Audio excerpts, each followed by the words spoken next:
Brad Geist and his wife run an awesome business called Benedict's Beads. Their website, benedictsbeads.com, has a wide variety of handmade rosaries and Catholic gifts. Their rosaries are not only beautiful, but designed with theological meaning. I mean, look at this one. It's Our Lady, Ark of the New Covenant. That's a pretty cool typological rosary. Benedict's Beads also specializes in a unique kind of rosary called a ladder rosary. They're built strong, and you can customize them as you like. In fact, here's the rosary that I designed on their website. It's a St. Peter rosary. As you can tell from the color of the beads, it matches Peter's iconography. I was able to select the crucifix down here, attach a medal of St. Peter, and the centerpiece of this beautiful rosary is the Jerusalem cross, meaning to convey when Peter was the head of the Jerusalem church. But the thing I want to highlight is that with this ladderization process, this rosary is incredibly strong, and I know it's not going to break easily on me.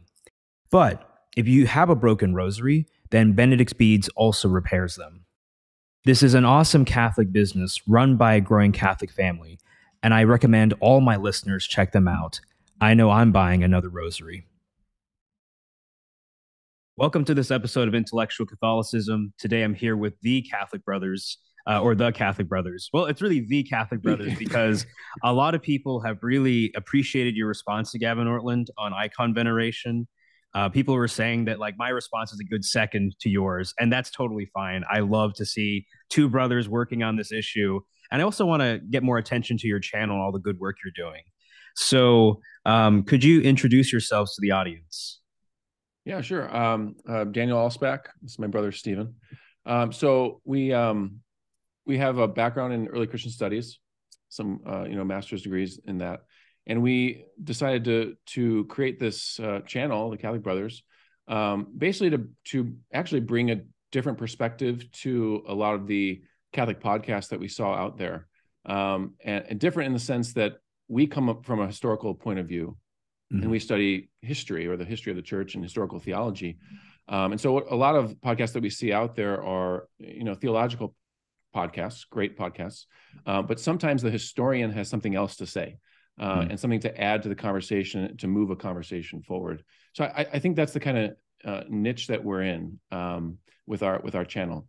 So to that point, we have we're a running series of the first 500 years of the church that we're currently doing, and now in the second century.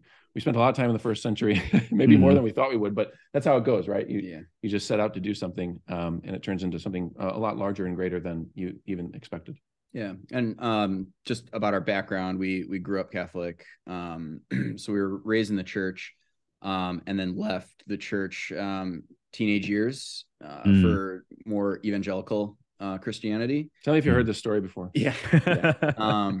But then we as you're an evangelical, you're studying the Bible, you're just enthralled with it. The more and more you want to keep going, right? After you read like the whole Bible quite a few times, you're kind of like, well, what else can I read now? So we started to pick up, the early church fathers, and then at the time we were studying history, academically.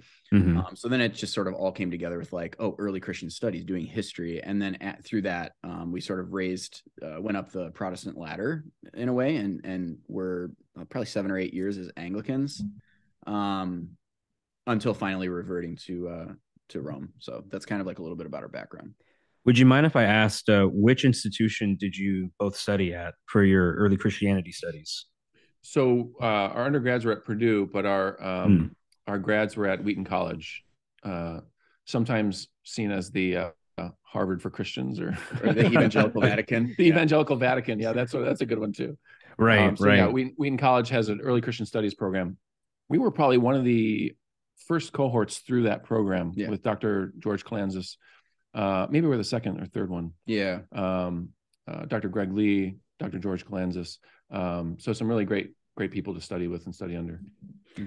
Also, I'm trying to figure out which one of you is the older brother and which one of you is the younger brother. I appreciate that. Because you guys look both. Oh, okay. Yeah. Okay.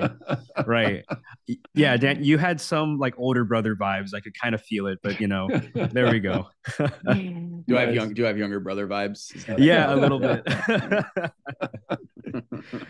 Well, today we're looking at kind of the issue of icon veneration. And you published, I think it's a 2.5 hour long video, and I enjoyed listening to it twice in podcast form, watched it once in video form. So, um, there's so much material there. Could you maybe give a summary on what the response was to Gavin? And even maybe it'd be good to, explain too, what was Gavin's basic argument? Mm-hmm. Yeah, sure.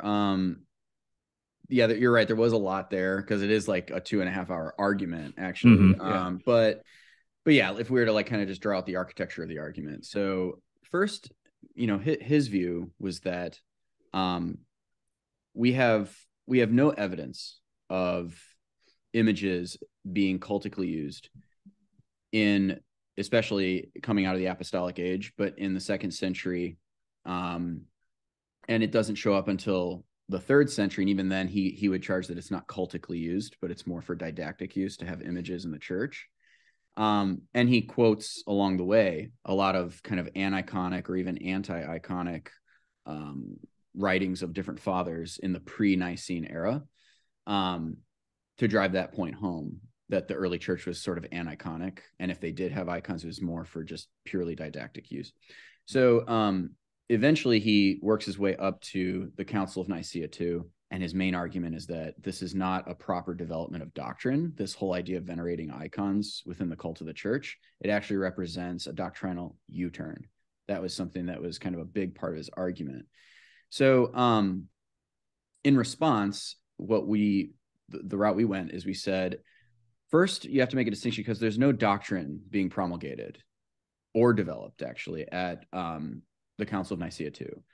It's a cultic question between two different parties who share the same cult. Okay. Sometimes he made it sound like this was like some intramural Christian debate, just like all by itself. But it's one of those handful of moments where the Christological developments turn and influence the cultic practice of the church, rather than the other way around. Sometimes we're used to like, the orandi influencing the credendi, but in this way, it's the other way around. So if I could put the question of Nicaea II succinctly, it's, can images of Christ be admitted to the existing cult of veneration of gospel books, crosses, relics, the things that the church is venerating? Mm-hmm. Can images be admitted to that practice in light of the Christological developments that we just went through in the previous 6 councils? So that's the specific question at hand at the council. The iconoclast answer is no. And not only that, but we're going to start removing all of these images from the churches. Mm-hmm. Nicaea II's answer is, of course it can. These ancient images are not only going to stay, but they are able to receive the same outward gestures of piety that any other object in the cult currently receives. And even if you're arguing against that, that only serves to stifle rather than to promote the flow of evangelical apostolic tradition. So that's in a nutshell what we're arguing, that it's basically a wholesome and reasonable meeting of the apostolic tradition of painting images of Christ and venerating holy things within the cult of the church. So those two things finally speak to each other. And any of the objections that he brings up in those pre-Nicene fathers, it's either not directed at Christians and therefore probably has more of a specifically pagan context that you have to look at, or it was framed in excessively and maybe even necessarily Platonic and or rabbinical terms. And both of those become increasingly unacceptable in the light of Ephesus, Chalcedon, and Constantinople. Christians just don't speak that way about God as you get into the era of them not only thinking about God's transcendence in the Trinitarian controversies, but thinking about his immanence in the incarnation of Christ. Mm-hmm. So that would be the basic outline of our argument. And I would say it was very effective the way he argued, because it is true that the early church fathers are aniconic. I mean, we're talking about the big names here. We're talking about St. Justin Martyr. We're talking about Irenaeus. We're talking about Origen, of course, Clement of Alexandria, all the big hitters in early Christianity. You get that sense from them. But part of the argument against that is that they're speaking to a specific issue, right? They're speaking to polytheistic pagans about their idols. Okay, that's a very different kind of context to the context that's there at Nicaea II. So what we tried to do in our video was to contextualize the fathers. like any good historian, right? You're tracking change and continuity over time. And so we wanted to take that method back and read the fathers anew on how they saw images and how images developed. Mm. And when you say aniconic, do you mean like the absence of images, or do you mean something stronger, like the opposition to images? So it's more of an uncomfortability with images. Sure. Okay. You know, but there is a sense even in Clement of Alexandria where he's referring to idols and pagan images, and he refers to it as deceptive art. Mm-hmm. Okay, it kind of leads you to think that, okay, well, there's room then for truthful art, and of course there is, isn't there? Because already by his day there's Christian art flourishing throughout the empire. So that's there. The other thing to recognize also is the falseness of pagan art. That's really like somebody like Tertullian is fighting against. He's fighting against the falsehood of their art, that it doesn't show something true. So again, leaves the question open. Does that leave open for truthful art? And of course, the church would say, of course it does. Yes, it does. Yeah, yeah. And even there is instances in Tertullian where it suggests as much, where you have images of the cross, present. Mm-hmm. And before we continue on, just really quick, the other day I brought up on my community post on YouTube about rabbinical Judaism. And so I wanted to kind of get some clarification on kind of how rabbinical Judaism plays into all of this. Okay. Well, we have to be careful what we mean when we say rabbinical Judaism. I think that's really the tough thing, because there's Second Temple Judaism, right? And there's a maybe couple strands of tradition in Second Temple Judaism that will eventually be pulled on the heaviest by the rabbis after the destruction of the Second Temple. And that's when you can really say, okay, rabbinical Judaism, right? So, you mentioned something about, could you repeat what the main point was of your post though? Because it was about Second Temple Judaism too, I think, right? Yeah, so this was in the context of responding to people who thought that Judaism was an aniconic religion, in the sense that outside of the temple, there were no images, no Orthodox, if you will, little Orthodox Jew or Israelite would have images outside of the temple. And I remember reading in some of the archaeology books that I had, that when they would find images outside the temple in Second Temple Judaism, like menorahs on ossuaries, or what was it? Jews in Palestine having images in their homes, right, of birds and other animals. Sure. The archaeologists were surprised, and they were saying, "Oh, it looks like the prohibition against images was circumvented by these." And it's like, no, wait, no, it's like that wasn't how the commandment was interpreted or ever used, right? Or at least maybe it was originally, but then it kind of loosened over time. But anyway, what my concern was for people who said that like images outside the temple in Judaism were never a thing, or never viewed favorably. Mm-hmm. Right. Well, clearly they were, because we have synagogues that have images all over the place in the ancient world. I think what we would say is that with the rabbis, they use, again, in context, they use tropes from the Old Testament. They use the Decalogue when speaking against charges of idolatry or speaking against paganism. So there's an aniconic tinge to things they say, because they're defending themselves against the pagans. Yeah. Okay. And that's why you see the same thing in Christianity. You see Christians using the Decalogue and saying, "Oh, no graven images," and that's because they're speaking against a pagan world. The other piece of that is, and I think we wanted to be a little more broad, maybe we misspoke, but there is an aniconism in the Second Temple. The Sadducean bent is aniconic. Their temple is stripped of a lot of the images that were there in the Solomonic temple. And so that comes out of the first century. And I think a lot of rabbis and a lot of Christians took on that tradition of aniconism, being uncomfortable with cultic use of images and whatnot. Yeah, we have to be clear that there's these sort of Judaisms that lost in a way to the mainstream, to the mainstream temple cult of the Second Temple. The Second Temple, I I mean, you even read about the Hezekiah purge, right? And Josiah purges things too. But some of the stuff you have to wonder, like, is this, okay, they're getting rid of obviously, like, statues of, of these gods, but eventually you're like, well, wait, he destroyed the bronze serpent too, that like Moses erected in the wilderness, that Jesus even points back to and says, just as the bronze serpent, he's saying basically that was a symbol of me. So there's this tradition in the mainstream cult that is aniconic, and you see that show up in the trappings of the temple. We did an episode on this in our first 500-year series too. It's called Jesus, John, and the Temple Secrets, I think it was. But I think the best way to show this is in how they interpret scripture. So if you look at like in the Mishnah, so Mishnah Rosh Hashanah in 3:8, it says that looking up at the serpent was not what cured the Israelites. Rather, it was the act of looking up to God that cured them. So you see that they're saying like the serpent was just there to sort of physically put their heads up so that they would look up towards God, right? And then they didn't need the serpent anymore. Well, but then you have the interpretive tradition of the Targums.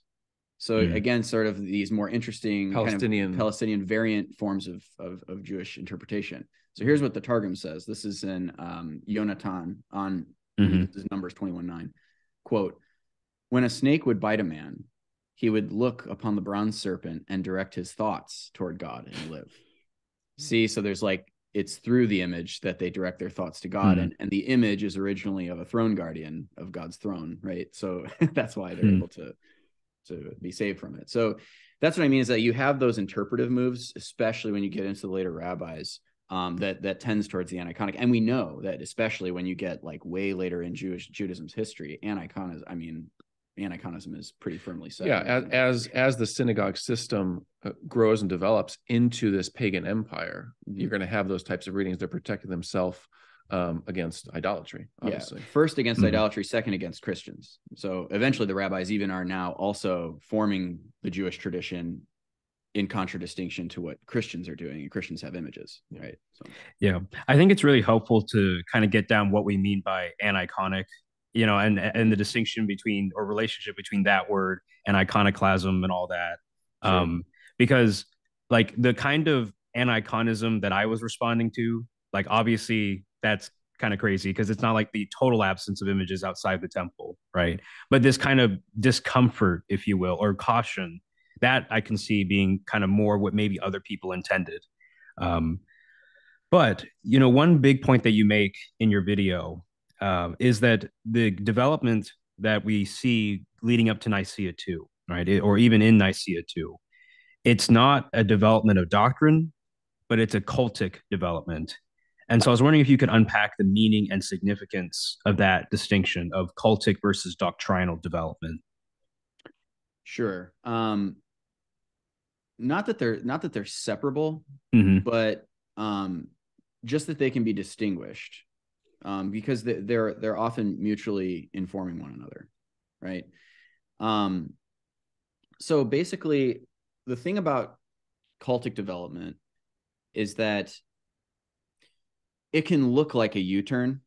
So, for instance, like the fact that like they are, again, you're quoting the aniconic or even iconoclastic, stuff in the early fathers of the church, and you're building that narrative in people's minds, right? And then all of a sudden, bam, like a comet, Nicaea 2 comes out, and you're like, wow, what a huge, that is a U-turn, right? But really what's going on is that, again, you have this cult for centuries venerating things, right? They are venerating gospel books. They're venerating crosses. They're venerating relics. They're venerating bones. They're venerating the martyrs' tombs, likely venerating the table or the altar. So they have this existing cult, which is why it's actually a very just simple and subtle and natural question of, now that it's okay to have images because of what we determined in the doctrinal development of Christology, well, then what is wrong with having an outward show gesture of piety towards the image of Christ, right? Like, so it can look like a U-turn if you only pay attention to texts, but if you follow the cult, you have to follow that story as well. and realize that this is a natural cultic development. I would say that it's not just it's the root word of like culture. You have to follow not just the cult, but the culture of the Roman period to understand where the Christians are coming from at Nicaea too. What is happening even in the culture of Rome is the cult of the emperor, right? And so the Christians are in a situation where pre-Constantine, you have pagan emperors, and you are not supposed to sacrifice to them. You can't burn incense to them or anything like that, right? That's why all the martyrs are dying, because they're refusing to do that. But now they find themselves in the 4th century in a situation where they have Christian emperors, but they still need to pay honor to them in some way. And so you see in the 4th century sources, like Theodoret writes in his Ecclesiastical History, that at the death of Constantine, for example, Christians are venerating his statue, his image at his tomb. So for the Christians, it's becoming a kind of a cultural thing of, okay, well, so we have all these images of Jesus and all these images of the saints, and I have images of the emperor, which I show honor to naturally. Why can't I show honor to Jesus' statue again? Why can't I show honor to the saints again? Because I'm doing it for a dead emperor. I should be able to do it for the Christian. So there's a cult that goes along with this thing, and a culture that goes along with this thing. Yeah. So to come from the outside of that culture, it will be difficult to see it as not being a U-turn. I'm glad you say that too, because like Gavin spent a lot of time talking about kissing specifically, and like kissing icons. So I'll tell you this, and this maybe will come as a comfort even to Gavin. Like I've been a Catholic now, like, well, besides growing up, but in past 3.5 years now, I've been in the church. I can count on one hand the amount of times I've kissed an icon. Like, you know what I mean? Like it's not like, priests are forcing your face onto an image. And the whole point is that at this time, kissing is much more culturally ubiquitous for all kinds of things. And you see this even in Eastern cultures today. Like we don't do this in the West because we're on this side of the post-Protestant and even postmodern, post-enlightenment, but we're in an aniconic culture actually as we speak. So looking back to a culture that in everything, not just in religion, but in civic life, kissing is an act of respect. Well, it would be very similar to us, like giving putting our hand over our hearts for the American flag to say the Pledge of Allegiance, right? It's like that act of piety or honor. But you still get in the sense of when we kiss a bishop's ring, or the East, they're kissing the rings of their priests, Yeah. Well, this is the thing, is that the church didn't change its culture, but the world did. So the church has continued and perpetuated this culture of honor. And even traditional, especially at like a traditional Latin mass, they kiss their priest's hands, kissing the chalice. So kissing is it doesn't mean within the family, within the cult, it doesn't mean what say it might mean to a Protestant who's never kissed a gospel book, for instance. Right. So that's what I think, like we can put too much stock in the kissing act and forget that any outward show or gesture of piety, like me, for instance, my own personal piety, like I light a candle, like at church before, an icon, right? And I say a quick prayer and I move on. I'm not worshiping the wood and the paint, right? So that's the thing, is like, you can't put too much stock in that. And I think Dan brings up a good point about the imperial cult and the developments there, because what was at first as Christians are in the empire, at first an act of idolatry, once you have a Christianized Roman Empire, those same outward acts are now benign outward acts of honor. In fact, it may have even been seen as, when you're paying that kind of honor to the emperor's image or whatever it is, they may have been felt like, well, yeah, we're following what St. Peter says, honor the emperor. In fact, it even says proskyno, to venerate the emperor. Oh, really? Do you have the exact? I'm sorry, Timeo. Okay. Yes. Which but that's okay, because that's actually the word also that is used in the text of the Council of Nicaea too. Yeah. So Timeo, proskyno, these are the words that are interchangeably used throughout the text of the Council, and is used by St. Peter himself to honor the emperor. Yeah, and I wonder if we can listen with first century ears, and St. Peter is writing this in his letter, saying, and give honor to the emperor. What did that mean in the first century? It didn't just mean, oh, I think he's a cool guy, or I think well of him, or I pray for. It may have meant in public, you have to give honor like the rest of the pagans give honor. And that is saluting a statue, perhaps. Yeah. Now, we know when it came to sacrificing to the statues of emperors, as the cult of emperor developed in the second, third centuries, now that was off limits. Sacrificing to the emperor's image obviously is off limits. Yeah. But the general honor to an image of the emperor in public, that might be within the realm of possibility with St. Peter. Yeah. So the passage you're citing is 1 Peter 2:17, in case anyone's interested. Hey, quick! That was a good. Quick look up. Yeah. I knew that people were going to be like, I want to know the chapter and verse. Yeah. But again, it's important because it is the same language that Nicaea 2 is using. Yeah. I think here I just want to maybe give Gavin his due, because I think Gavin's going to say, sure, it's a cultic development. Sure, we can categorize it that way. But at Nicaea 2, it is doctrine. It is, dogma. It is taught, universally binding upon the whole church, with an anathema attached to it, for crying out loud. So if it was just, let's say, a cultic development and it remained soft in that way, without kind of magisterial weight, maybe that would have been better, right? We just kind of say, oh, it's a very strong part of our culture that we do things this way, right?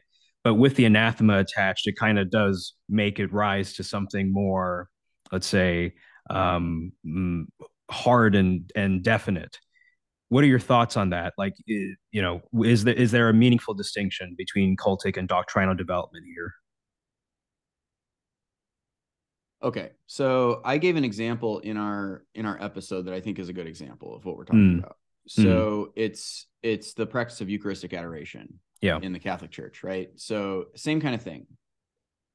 If I was talking to a Catholic and he said, not only will I not go to Eucharistic adoration, but I think we should be removing all monstrances from the church,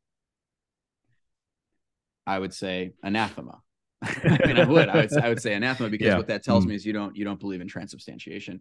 And again, to the outside observer who might not be Catholic and they hear us talking to each other, they'd be like, well, how did he deduce that this guy doesn't believe in transubstantiation by that, right?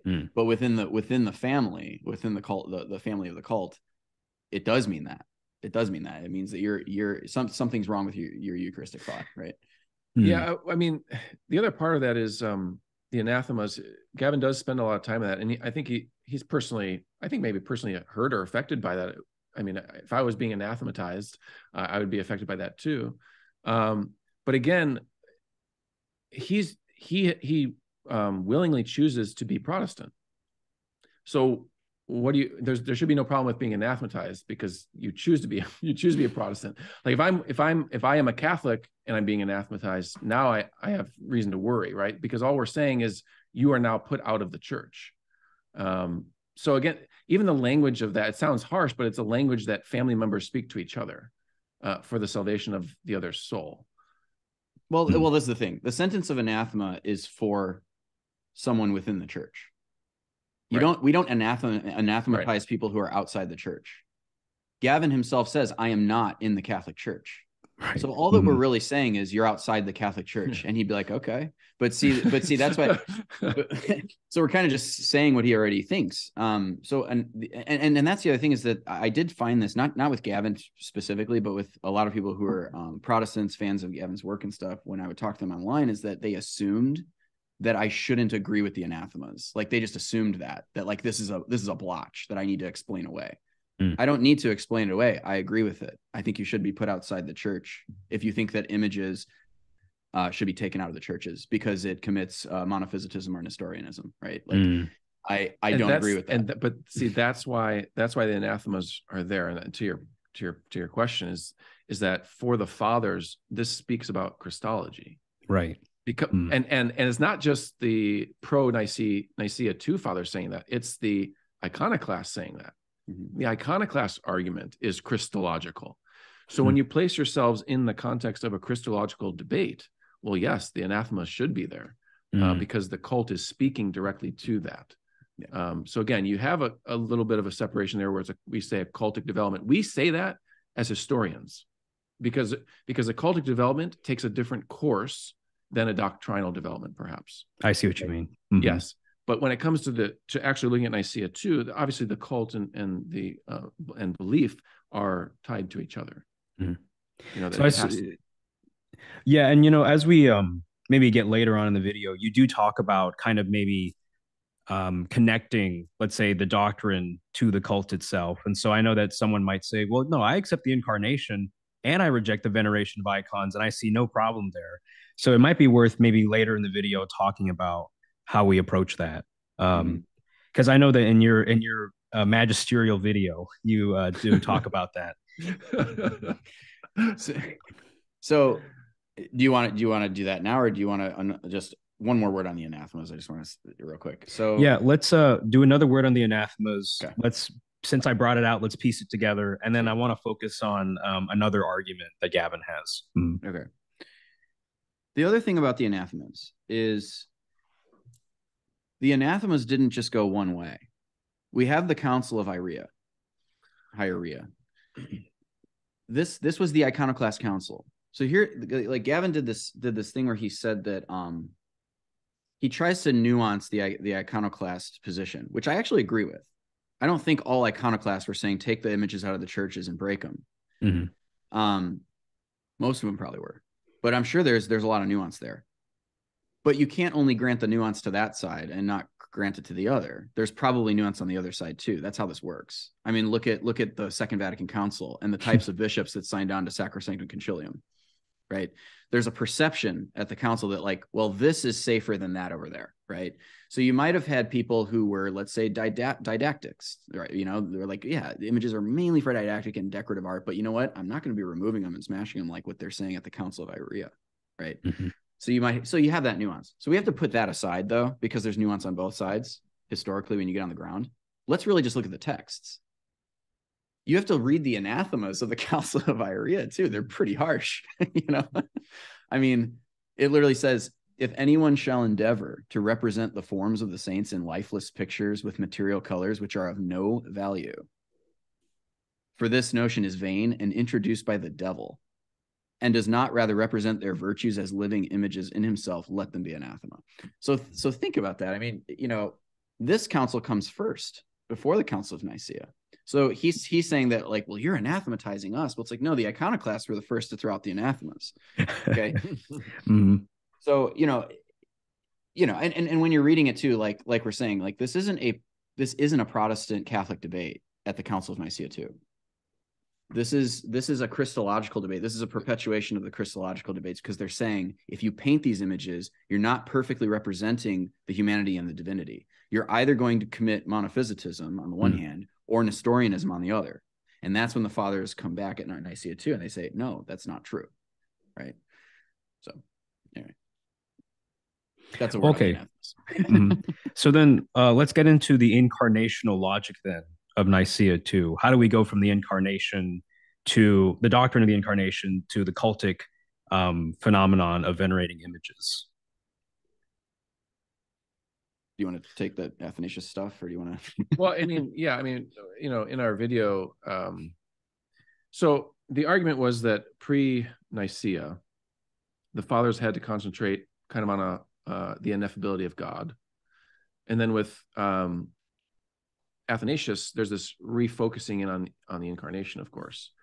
And when God becomes immanent, and the Son is so closely then related to the Father, so much so that he is of the same substance as the Father, you have to say that image, the image of the Father, which is the Son, now shows forth in some way the divinity of the Father.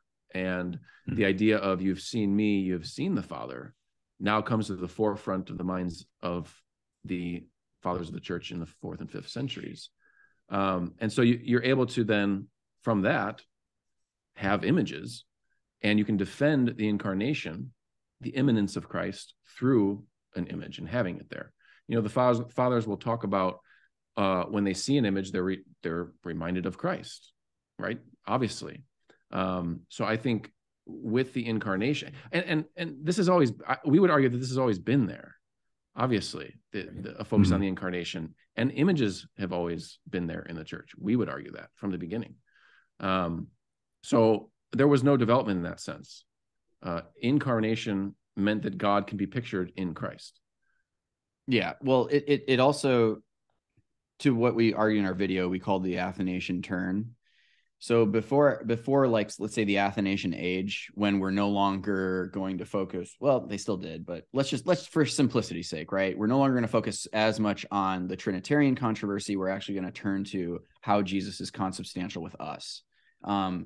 That's when you have a shift in even how image can be used in prayer. Remember, this all starts with prayer.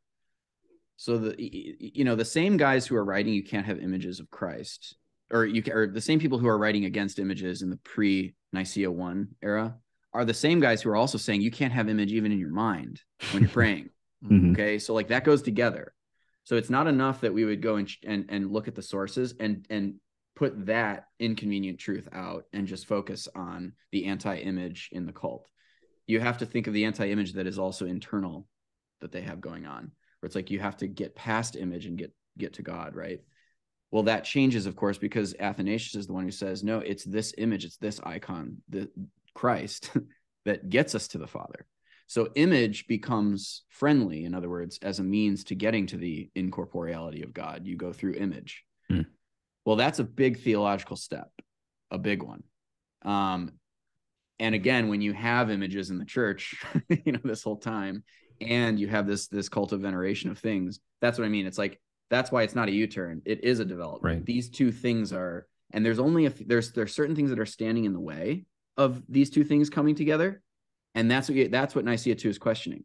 What are those two things? What are those things that are in the way? They don't come out and mention it, but that what's standing in the way is a prior commitment to Platonism mixed with a kind of semi-subordinationism of the Son, right? So that they just focus on the incorporeality and the transcendence of God. Right. But also these kind of rabbinical tropes of how they read the Old Testament are keeping them back. And also not wanting to embarrass themselves, like with the Jews, who are becoming more and more aniconic. And an assumption that the form of Judaism that they're debating with in their era is the Judaism of the Old Testament. That is there in the early fathers. They're kind of assuming that the Jews they're debating with, well, that's how Judaism was even at the time of Jesus and before Jesus and into the Old Testament, right? They assume it. But that's not a good assumption, right? So you have to ask yourself: are the aniconic arguments that these people are making prior to, say, the post-Athanasian age, are these Christian arguments, really, right? Or are these arguments based on something else? Right. Yeah.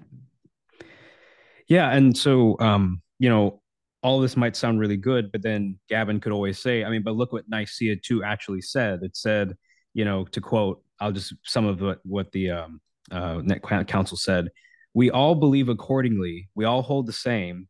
We have all signed in accord. This is the faith of the apostles. This is the faith of the fathers. This is the faith of the Orthodox. This is the faith that has sustained the world. Believing in one God, to be praised in Trinity, we kiss the honorable images. May those who do not hold accordingly be anathema. May those who do not believe accordingly be driven far away from the church. We follow the ancient legislation of the Catholic Church.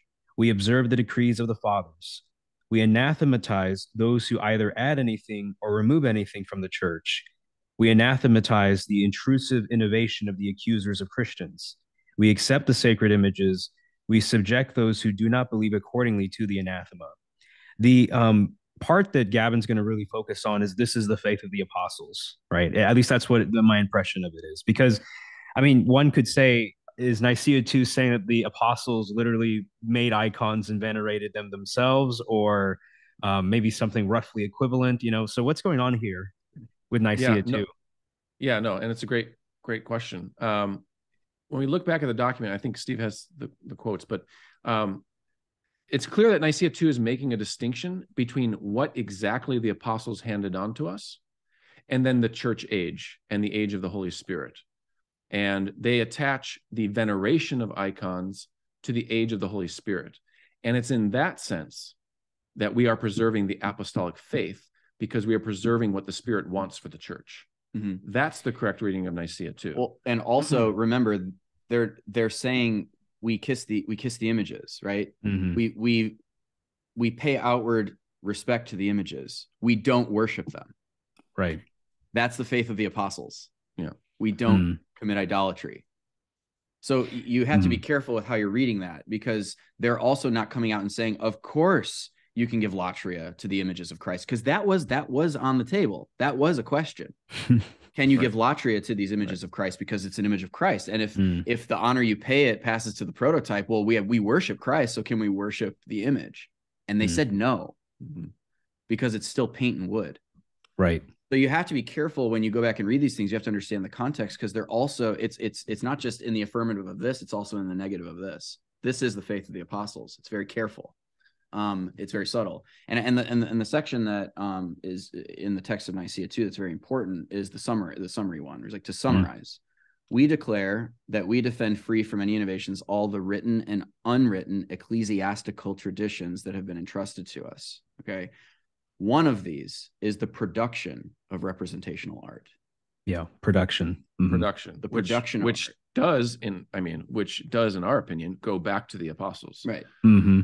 This is quite in harmony with the history of the spread of the gospel, as it provides confirmation that the becoming man of the word of God was real and not just imaginary, and as it brings us a similar benefit.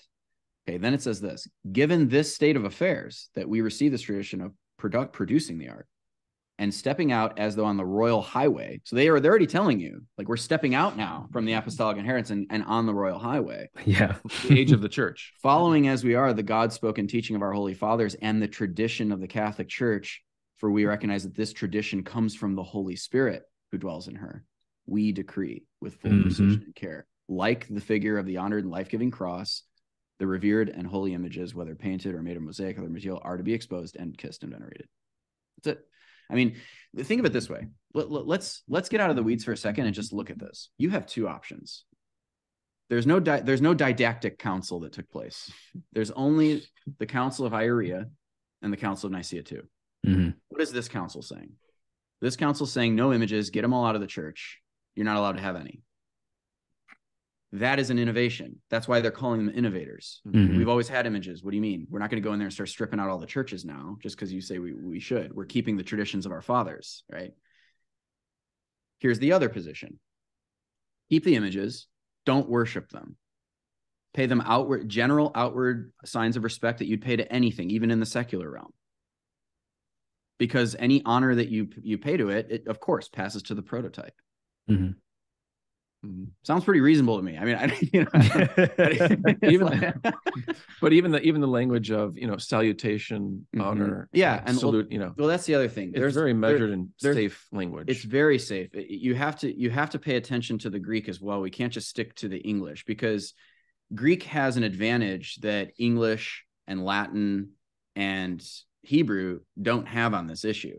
Because even in the Hebrew, you really only have two terms to work with for this kind of stuff, for adoration or veneration. But in Greek, you have multiple terms, and they all mean something a little bit subtly different. Proskino, right, to venerate; timeo, to honor; latrio, to adore; espachome, to salute; douleo, to serve. Okay, so those are the words that they're using. And even when you go back and look at how the Septuagint is translated for the two Hebrew terms, the people who wrote the Septuagint, they had to be careful about what words they were going to use in Greek, because they have so many different words and they all mean something a little bit different, right? So when you come to the council, the text of the council, they're using proskino, timeo. And those are you can pay those two in Greek. You can pay those two to any creature that you respect, including the emperor's image, right? And of course, again, like we said, because of the developments of the imperial cult, it just became natural and benign that if you were burning incense in front of something, if you were lighting a candle, if you gave a kiss to something, you weren't worshiping it. You were giving proper timeo or proskino to it. And it really is that simple. It would be the equivalent in our culture. It would be the equivalent of walking into a church, looking up to an image of Christ and giving a little bow, right? And walking past. Right. Because we're very measured in how we venerate things. Like even in our public and civic cults, right? Like how lame. We just like but but this is a very different culture, you know. So again, I would ask Gavin, okay, well then fine, no kissing, right? But would you do that to an image of Christ? Would you walk by and, you know, put your hand on your heart and give a little respect to an image and walk through? And if not, why are you doing that to the American flag? Right. Like, so it's, but in that line, to piggyback on that, you know, the use of like honoring an image actually is not new to the church in the 6th and 7th centuries. Gavin continued to say that in his video and say, well, you know, scholars are agreed that, you know, he says all the scholars. Yeah. He says all the scholars. Venerating and giving honor to images is at the earliest 6th, 7th century, you know. That's just incorrect. That's not correct at all. I mean, even when you think about, you know, we talked about in our video the kind of the portrait turn, right? The Christian art goes from narrative to portraits. Okay, think about a painter who's deciding how to paint a saint and where to put that saint up. Okay, they're showing honor to it because they are painting the saint in a saintly way. They're not painting some like earthly likeness of the saint. They're painting a glorified likeness of the saint for what? To bring honor to the saint. And they're putting that image up in honorable places. So even the act of taking paint and a brush to a plaster is an act of honor to the prototype. They're painting, for example, Saint Martin, and they're giving honor to Saint Martin by doing it that way. So what are we really even talking about? We're talking about types and levels of honor that has been there in the quote unquote golden age of the church. And we know that these same words are being used by church fathers. We have the famous letter of Paulinus of Nola, who's writing a letter to his friend Severus, and it's letter 32. And Severus had decided to put up a portrait of Saint Martin of Tours, okay, in his baptistry. So when the Christians would go down into the font and they'd come up from the font, who'd they see? They would see Saint Martin as they came up out of the font.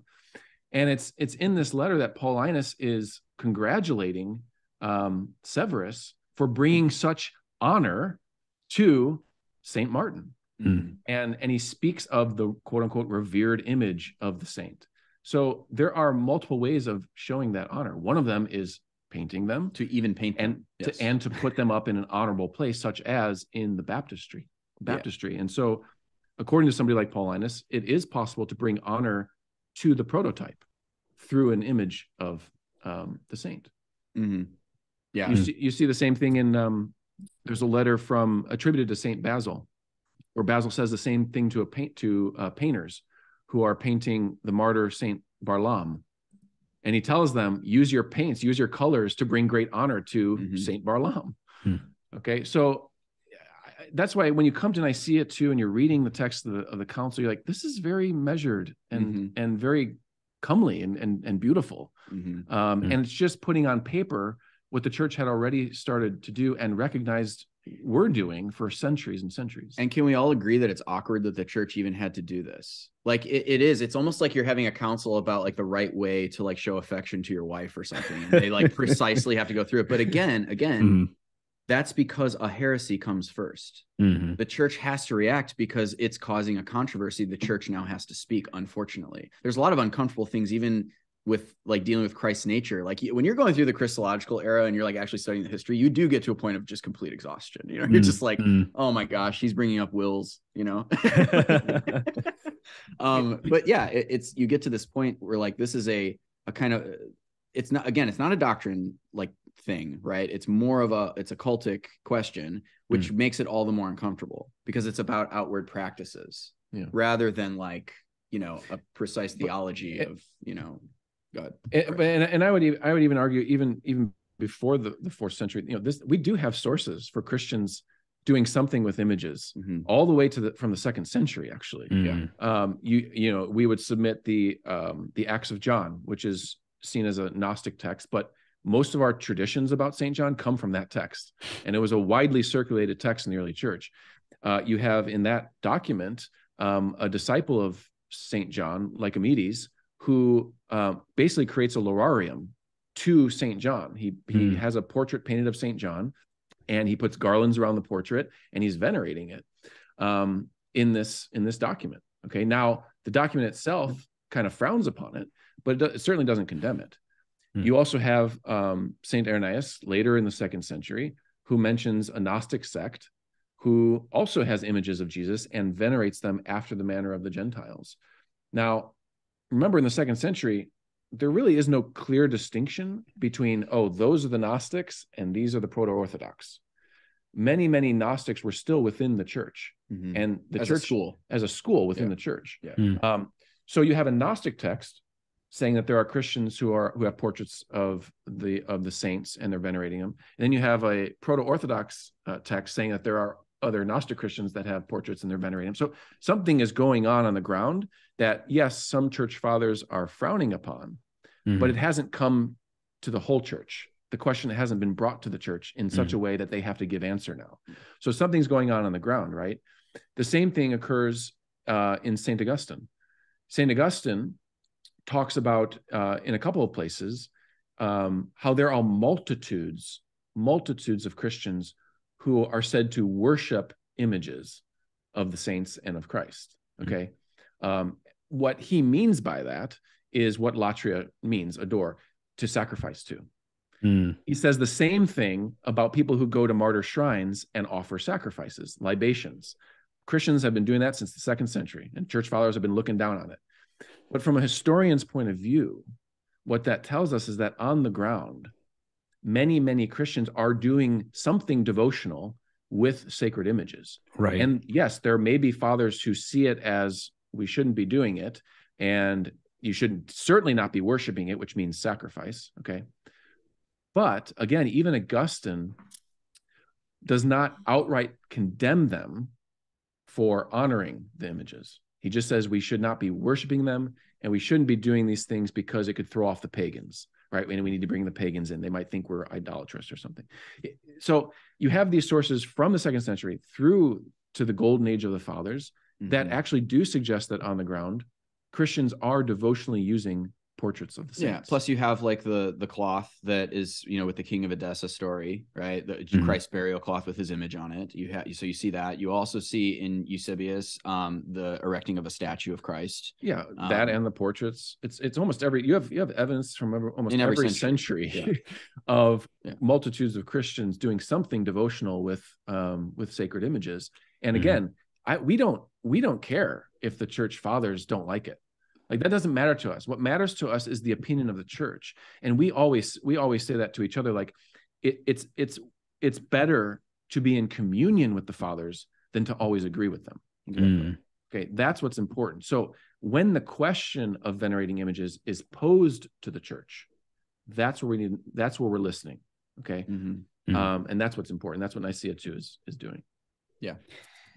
Yeah. So, just some thoughts here, because I think this is going to be a really important section of the video for people who are watching. I think the first thing is, it almost sounds like the debate, if you talk about like honoring in terms of just painting an image, right, and having that be imitating the prototype, a lot of people are going to be like, oh yeah, sure, that's fine, right? If you're not, let's say, if you're kind of more like Gavin, who's not totally opposed to images, right? He thinks they have a didactic purpose. It sounds like the debate is just really, could we bow to images? Yeah, that very particular question. So here's what I would say. I would say Christians did not participate in the civic cult when the empire is pagan, because it was paganism to do so. Once the paganism goes away, as far as the emperor cult goes, as far as the imperial cult goes, right? So when that goes away, the outward gestures remain. So there's a cultural shift that is happening too, that is parallel to what's going on in the church. Okay. To pay outward signs of benign respect to something was to do the things that pagans had done before to show worship. You know what I'm saying? So Christians as Romans just had the venerative outward practices still in place, but they meant something completely different by the time you come to the Christianized Roman Empire. Now, fast forward to the question of paying outward acts of venerative, benign venerative acts towards images of Christ. Well, this is what the fathers saying. They're like, well, wait a minute. What do you mean we can't we can't show honor to the images of Christ, but we can show honor to the image of the emperor.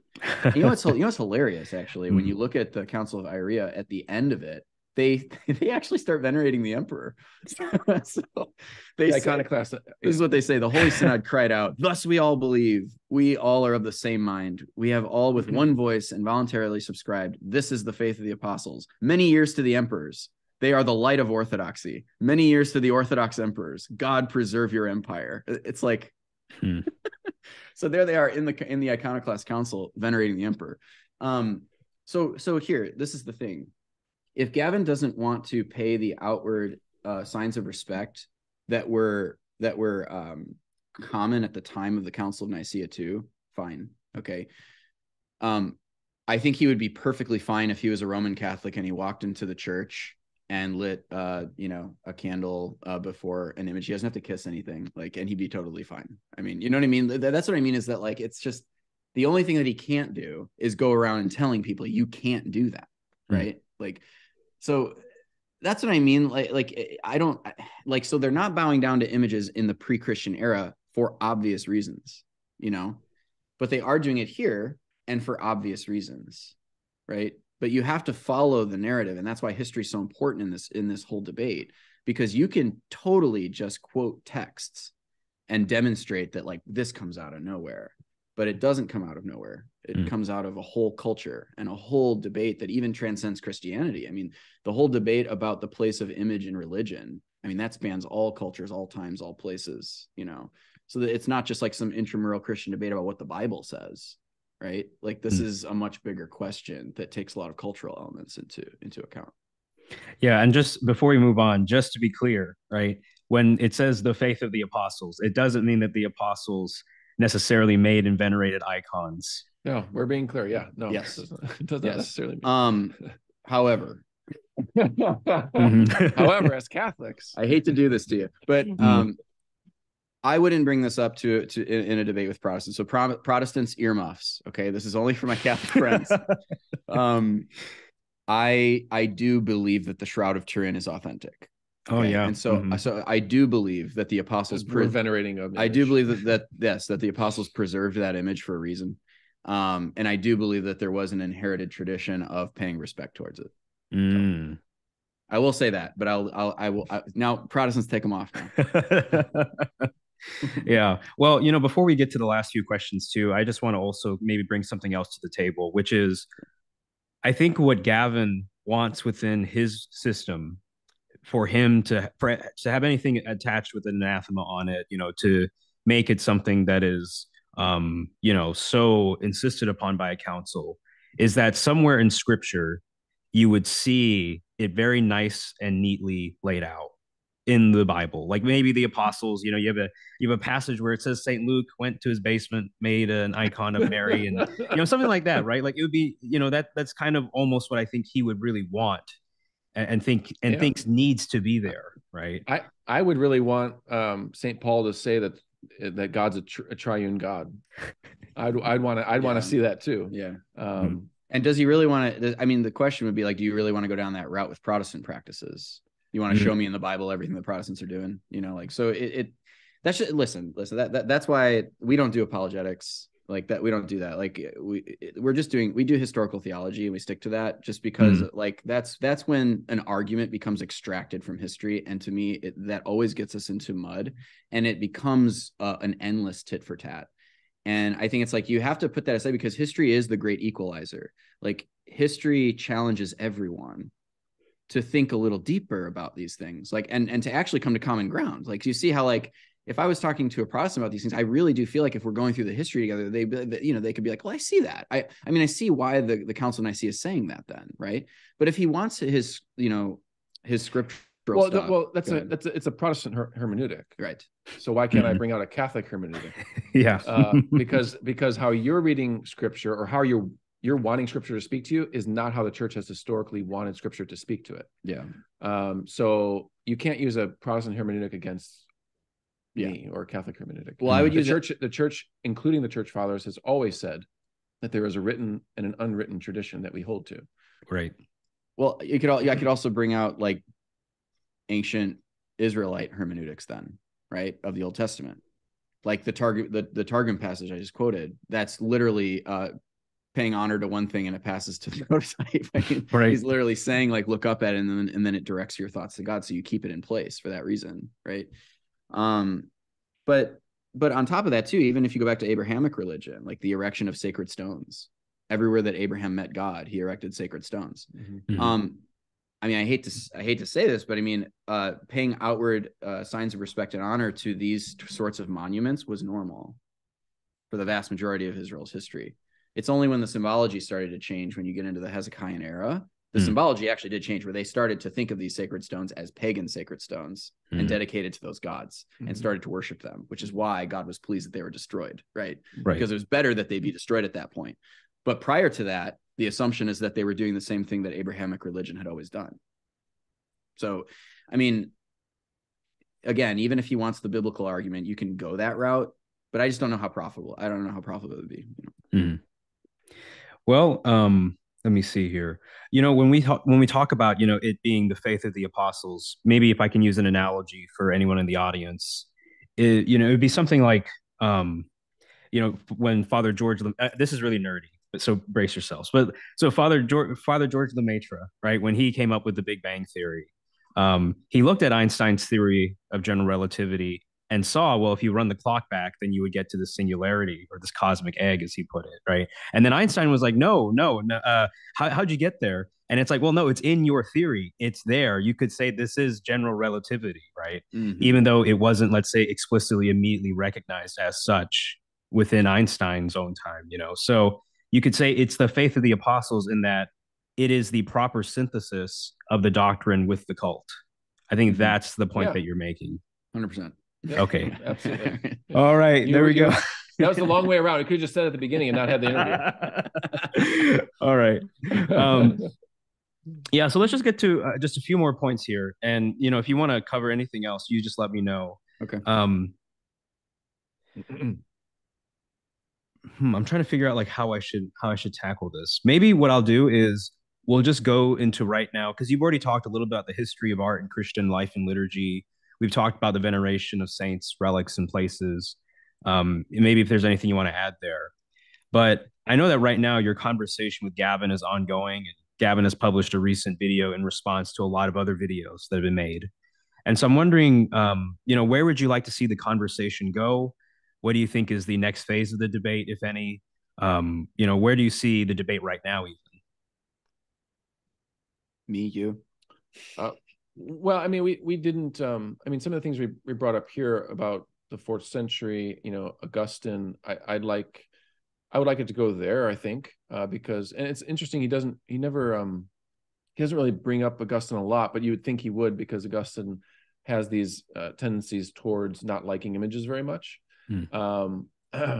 But again, there's the context to Augustine, and there's layers to how he would view veneration that I think would be helpful to the entire discussion. So if we were to take the conversation in that route, I think that'd be helpful to it as a step forward. I'll be honest. I don't think anyone is going to win this argument. Well, we've yeah. But that's why I'm saying, like, I think you have to admit when you come to like a theological impasse, and that's where we're at. We come from two different cultures. We're from a Catholic culture. You're from a Protestant culture, and there's going to be a time when you just have to say, I guess I just don't agree. Yeah. And it's almost like that's where we're at. And but to get past that, I think you do have to get back into the sources a little bit. Well, I also think that he has to give a rationale for why lower forms of veneration are permitted to images, but not higher ones. Yeah. Because he even like has said, like, you can have images in the church for beauty, right? And so, but again, the act of painting a portrait is a venerative act.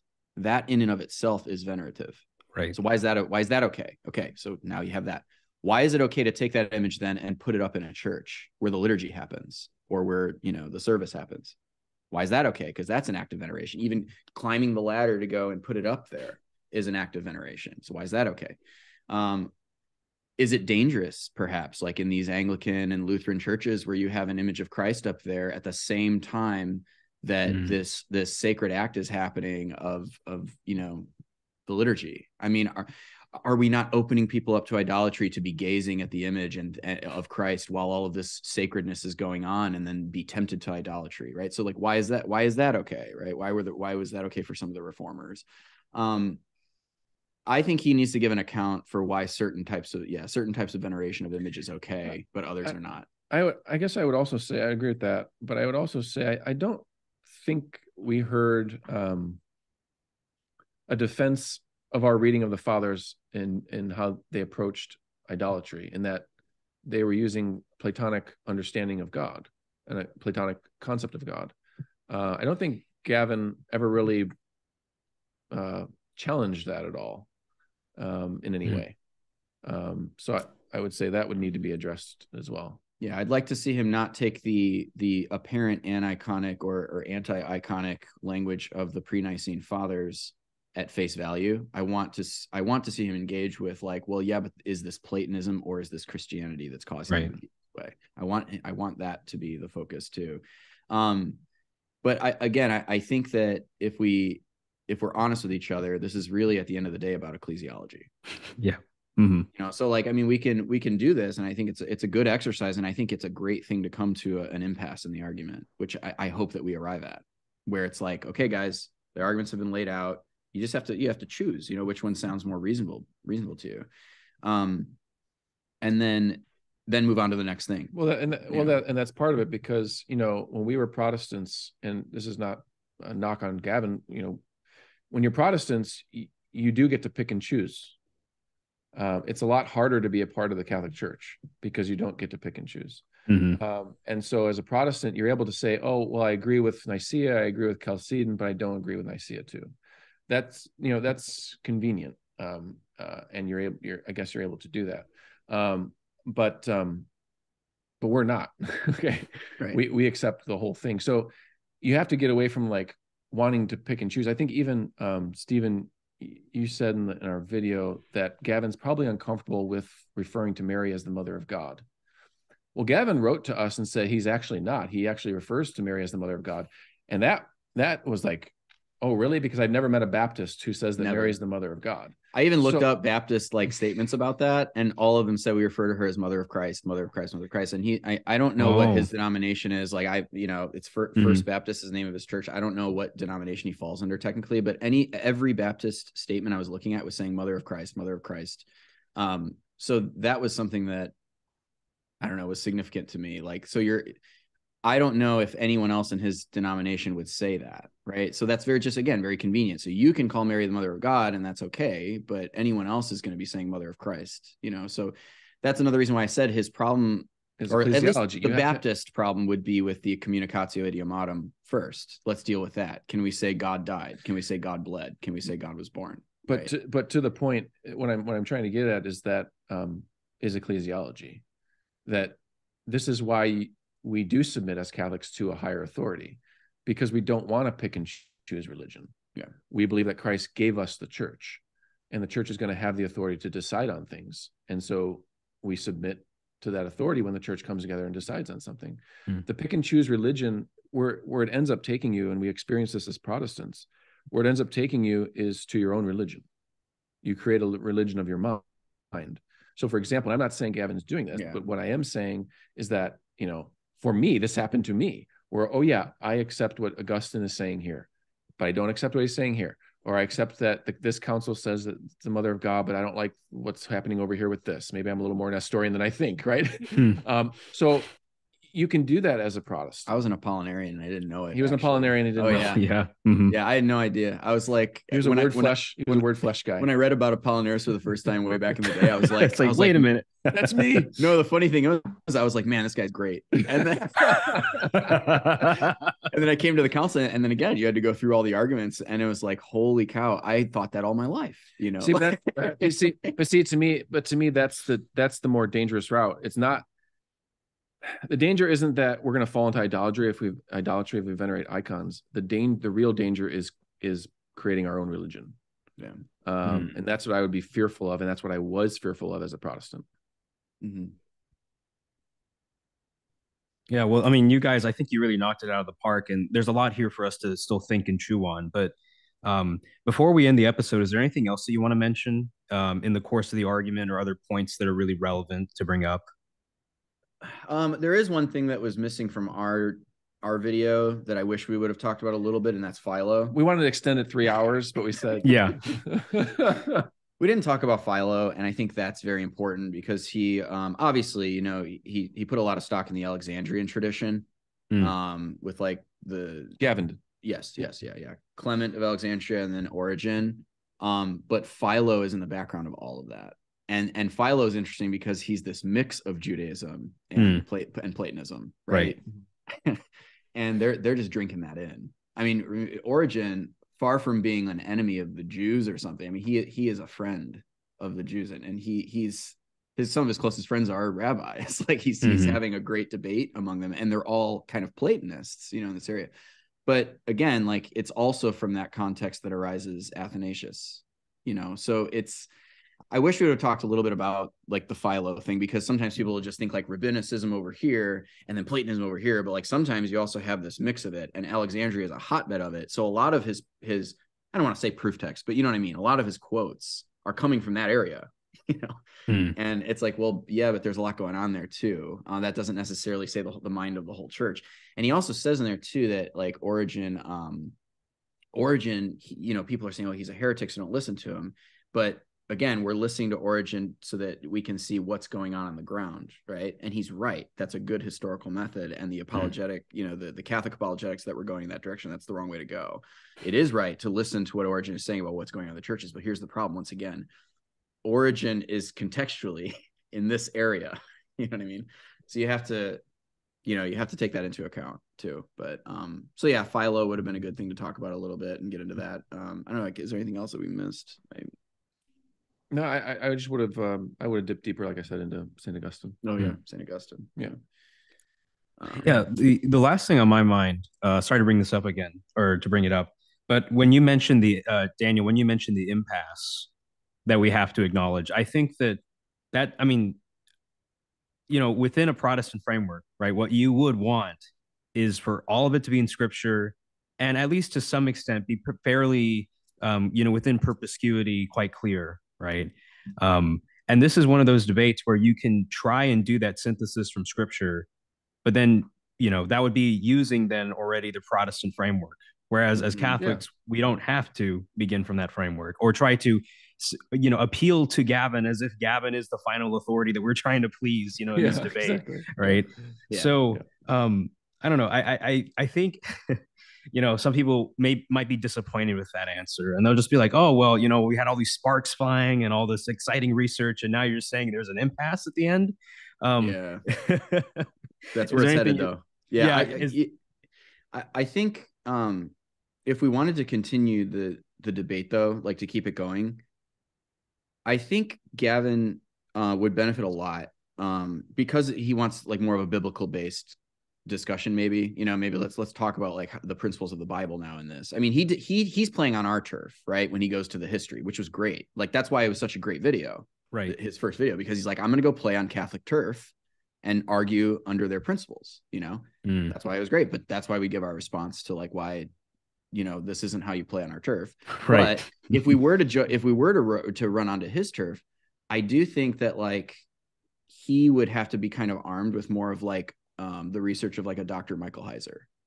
Like I actually think he needs to dive in a little bit more to like Israelite religion and what that actually looks like in the Old Testament. Because Protestantism historically, I think I did mention this in our original video, but like Protestantism historically does wed itself to rabbinical understandings of the Old Testament. So much so that they adopted the rabbinical canon of the Old Testament. Right. So I want him to kind of to explain that too, like why this commitment to rabbinical understandings, rather than going back and even the way that Origen sometimes is dealing with the Old Testament, he is actually pulling on these other variant forms of Jewish interpretation of the Old Testament that the rabbis necessarily wouldn't have agreed with. So I think, and questions of the cult, you're saying. Yes. So there's something that he should look at there with the temple tensions, you know, between first and second temple, and and some of the controversies of Israelite religion that are informing the Old Testament text. I think that would be really helpful if you want to have a biblically based argument. Yeah, and I think one of the important points that we've said throughout the video, that I said in my own video, was that if Gavin's trying to present an internal critique right on Catholic turf, then what you guys have successfully done is shown, now here's how we play the game on Catholic turf, and show you how there isn't a rupture or a U-turn here, right?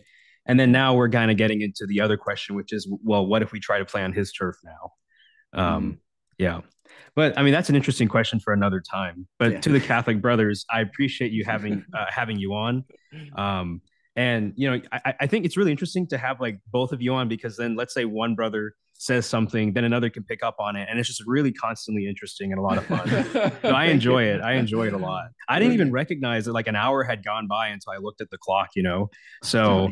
Us either, because you're in the middle. You know how it is when you're in the middle of something. You just keep going and going and going. You're not even sure what happened. Because we record these late at night when the kids go to bed for Steve, and so it's like 2 a.m. We're like, oh my goodness, what just happened? We got to stop. Yeah. No, but Suan, really, I mean, all on this side of the table, like we're really happy that you had us on. Really humbled, actually. I never thought I would be sitting here talking to Suan. Oh, come on. Yeah, no, seriously, man.